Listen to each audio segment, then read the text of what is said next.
Assalamualaikum warahmatullahi wabarakatuh. Kami dari kelompok 4 akan mempresentasikan tentang hasil resum dari jurnal prediksi tingkat pengangguran berdasarkan data time series menggunakan regresi linear atau studi kasus di Kota Salatiga. Sebelum memulai presentasi, saya akan memperkenalkan dulu dari anggota kami. Yang pertama ada saya sendiri, Rizky Asitomi Pamungkas, dengan NIM 3 digit terakhir 024, lalu ada Darujata Kakak, NIM 3 digit terakhir 044, ada Jihadatul Fadilah, NIM 3 digit terakhir 070, dan terakhir ada Ferdia Maulida, NIM dengan NIM 074.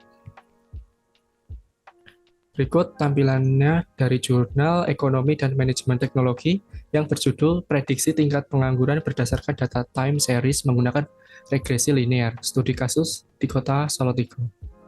Nah, apa saja yang akan kami bahas di dalam presentasi ini? Yang pertama ada pendahuluan, tinjauan pustaka, metode penelitian, hasil dan pembahasan, lalu yang terakhir adalah kesimpulan. Di dalam pendahuluan,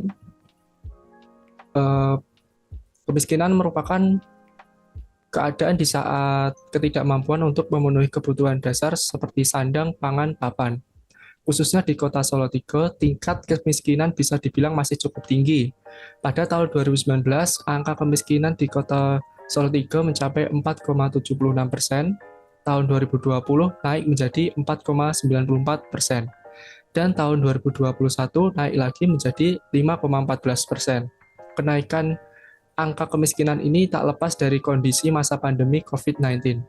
Pengangguran merupakan masalah yang hingga sekarang pun belum dapat terselesaikan. Walaupun pemerintah sudah melakukan berbagai upaya untuk menurunkan jumlah pengangguran, namun ternyata upaya tersebut masih belum bisa untuk mengatasi masalah kemiskinan tersebut. Lalu ada tinjauan pustaka. Pengangguran adalah suatu keadaan di mana seseorang yang termasuk dalam angkatan kerja ingin mendapatkan pekerjaan, namun belum mendapatkannya.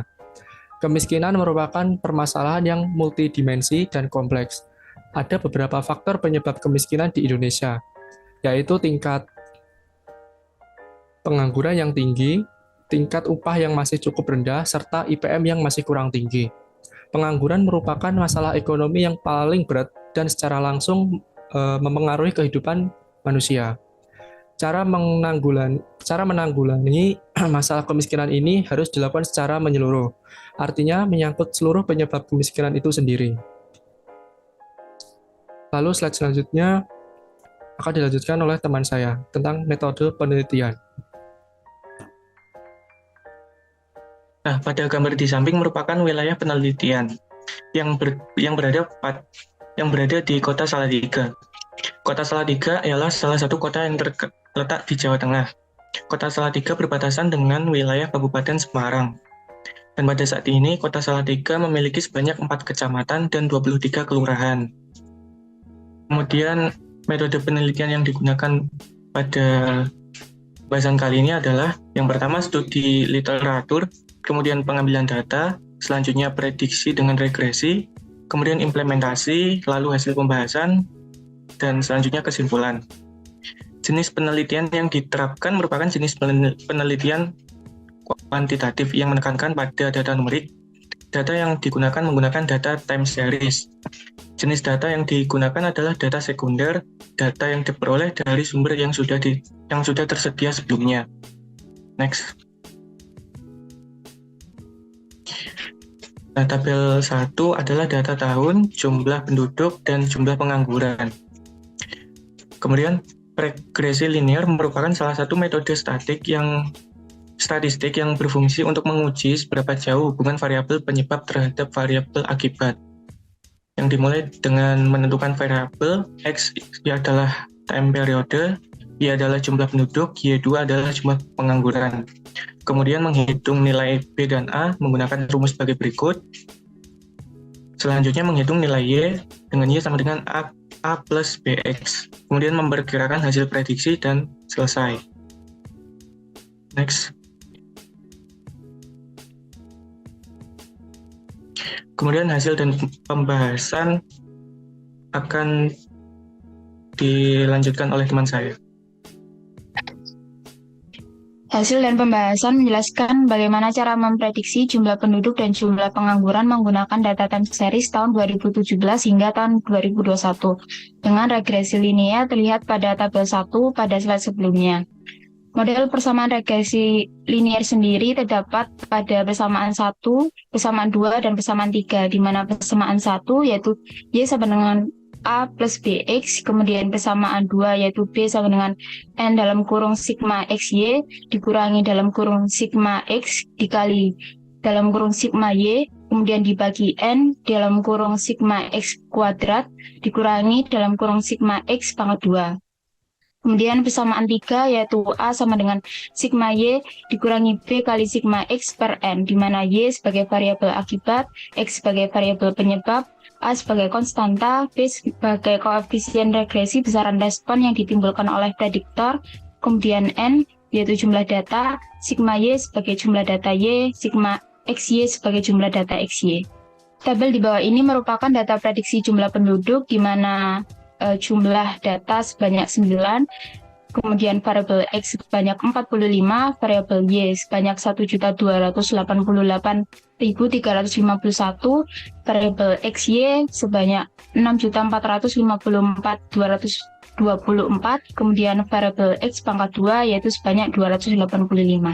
Nah, berdasarkan tabel pada slide sebelumnya, berikut ini perhitungan yang menggunakan regresi linear dengan mencari nilai B, A, dan Y, di mana hasilnya menunjukkan bahwa jumlah penduduk kota Salatiga di tahun 2022 didapatkan hasil prediksi sebesar 144.189 jiwa.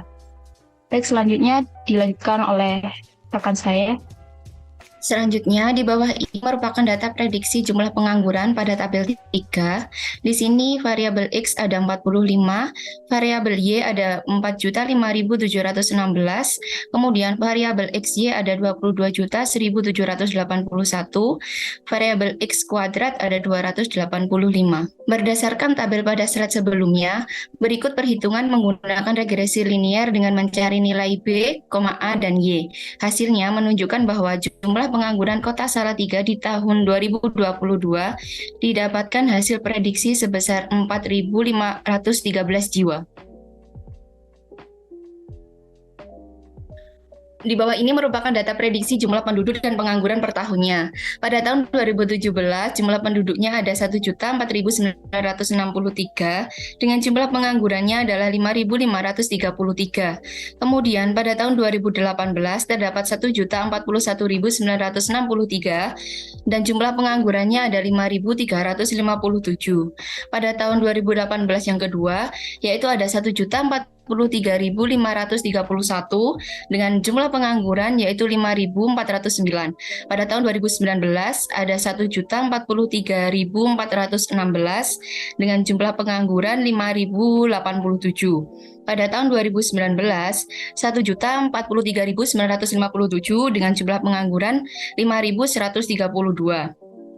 Pada tahun 2020 ada 1.044.096 dengan jumlah penganggurannya adalah 5.013. Pada tahun 2020, jumlah penduduknya adalah 1.044.316 dengan jumlah penganggurannya ada 4.819. Pada tahun 2021 ada 1.044.476 dengan jumlah pengangguran 4.806. Pada tahun 2021 ada 1.041.633 dengan jumlah pengangguran 4.560. Kemudian pada tahun 2022 ada 1.044.189 dengan jumlah pengangguran 4.513. Berdasarkan hasil penelitian dan pembahasan yang telah dilakukan bahwa pada tahun 2022 jumlah penduduk mengalami peningkatan dari tahun sebelumnya, yaitu 1.041.633 jiwa menjadi 1.044.189 jiwa. Sedangkan jumlah pengangguran mengalami penurunan dari tahun sebelumnya, yaitu dari 4.560 jiwa menjadi 4.513 jiwa. Sekian presentasi dari kelompok 4, kurang lebihnya mohon maaf. Wassalamualaikum warahmatullahi wabarakatuh.